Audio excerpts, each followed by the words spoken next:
Hello guys, this is Atharva Pahiti from Execkart.com. Today we have come up with a template for reconciling your salary and statutory dues related to salary like TDS, PF and ESIC. So let me explain how does this template work. First of all, this template contains three sheets, namely Instructions, Details tab and Reco tab. The instruction sheet contains the detail about how to use this template. You can just go through them once in order to understand the working of the template. Next, the detail tabs. This tab contains the information that is to be entered by you in the respective tables.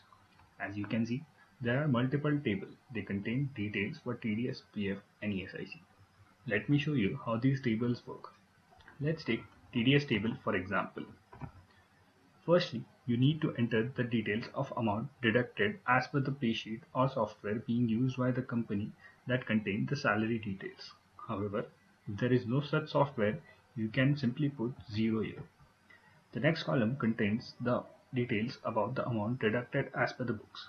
Here, you need to enter the details of the amount that has been deducted by the company for TDS purpose and booked in the books of account. Let's say it's rupees 1000. The next column contains the details about the amount that has been paid by the company. You can refer to the challan for entering the details in this column. Let's say amount paid is rupees 800. Next column contains the details about challan number. You can simply put the details of challan number here. Let's say it was 12345. The next column contains the details about the interest that has been paid by the company. You can refer challan for the details and enter it accordingly. Let's say the interest is rupees 0. Next column contains the details about the date on which the payment for TDS has been made. Let's say it was 5th May 2024. The next column contains the due date on which TDS was actually payable. Let's say it was 7th May 2024. The next column will show you whether the payment has been made before the due date or not. If the payment was made later than due date, it will show a late remark.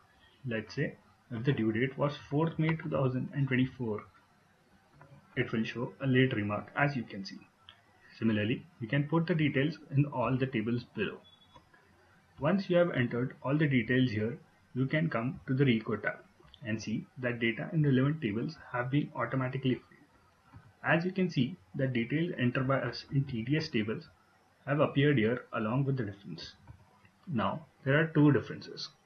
First one is the difference between the amount as contained in the software and the amount as booked in the books of accounts. If there is no software being used, simply put 0 in this difference. And the second one being the difference between the amount payable as per books and the amount actually paid as per challan.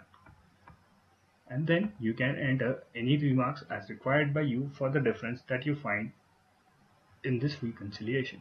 Similarly, you can check all the statutory dues table. After the statutory dues are done, you need to come to the gross salary table. In this table, you need to enter the details of gross salary payable as per the software of the company. Again, if no software is being used, put 0. In the next row, enter the details of gross salary payable as booked in the books of account. Let's say it was rupees 1 lakh. In the next row, as you can see that there is a difference between the amount that was required to be booked as per the software and the amount that has been booked in the books of accounts. However, if there is no software being used, you can simply put 0 in this row. Next, you need to come to the net salary table. In this table, you need to enter the details about the net salary payable as per the software. Again, put 0 if there is no software being used. In the next row, you need to enter the amount of net salary payable that is booked in the books of account. Let's say it was 50,000 rupees. In the next row, enter the details of the salary that has been paid as per the bank statement. Let's say it was rupees 40,000. And then you will see two differences. The first row being the difference between the amount required to be booked as per the software and the amount actually booked in the books. Enter 0 if there was no software used. And the next difference will be the amount payable as per the books and the amount actually paid as per the bank. You can check and enter the demarks for differences in the next row. So guys, this was an overview about how you can use this template. In case you like this video, please hit like and subscribe button. In case of any queries, you can reach out to us by visiting our website. You can simply do this by clicking the logo in the instructions tab here, which will redirect you to our website. Thank you for watching this video. This is Atharva Baheti signing off.